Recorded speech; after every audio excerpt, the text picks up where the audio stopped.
யோக ஞான சித்தர் ஓம் ஸ்ரீ ராஜயோக குருவே, உங்கள் நாமம் பாட பாட இன்பம் பொங்கி வருமே.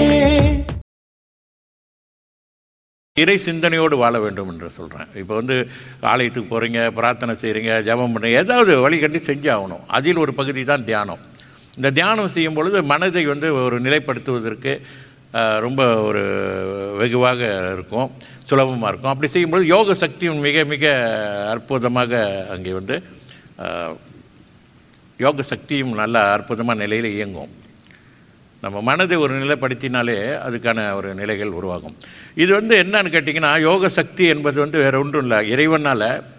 இறைவன் படைப்பிலே மானிட பிறவி தான் மிகப்பெரிய உயர்ந்த ஒரு படைப்பு. பிறவியிலேயே மானிடராக பிறக்கிறதுக்கு ரொம்ப ஒரு மானிடர் மட்டும்தான் நம்ம தவம் இருந்து அல்ல இறைவனை பிரார்த்தனை செய்து வழிபட்டு இறைவன் அடையக்கூடியவர்கள் யாருன்னா மானிடர்கள் தான் அடையக்கூடிய அந்த நிலை இருக்கிறது அவங்களுக்கு. ஆக அதுக்கேற்றாப்புல இறைவன் நம்ம உடலுக்குள்ளேயே அந்த சக்தியை கொடுத்துருக்கிறாரு. இந்த சக்தி தான் குண்டலினி சக்தி அப்படின்னு சொல்கிறாங்க. குரு யோக சக்தி அப்படின்னு சொல்கிறேன். ஏன்னா இந்த யோகத்தின் மூலமாக அந்த சக்தியை உணர்த்துவதனால அதை யோக சக்தி அப்படின்னு சொல்கிறேன். ஆத்ம சக்தின்னு சொல்லப்படுகிறது.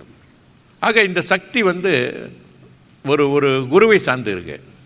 இந்த ஆத்ம சக்தி என்பது என்னன்னு கேட்டிங்கன்னா, குருவை சார்ந்து இருக்குது. அந்த சக்தியை உணர்ந்து கொள்ளக்கூடிய விதங்கள், அனுபவங்கள்லாம் கேட்டிங்கன்னா, இந்த குண்டலினி சக்தி அப்படின்னா அதோட குருவை சார்ந்து இருக்குது.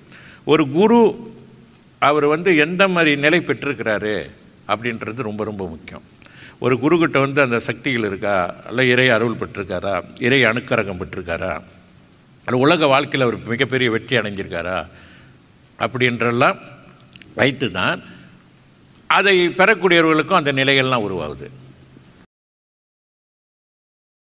யோக ஞான சித்தர் ஓம் ஸ்ரீ ராஜயோக குருவே, உங்கள் நாமம் பாட பாட இன்பம் பொங்கி வருமே.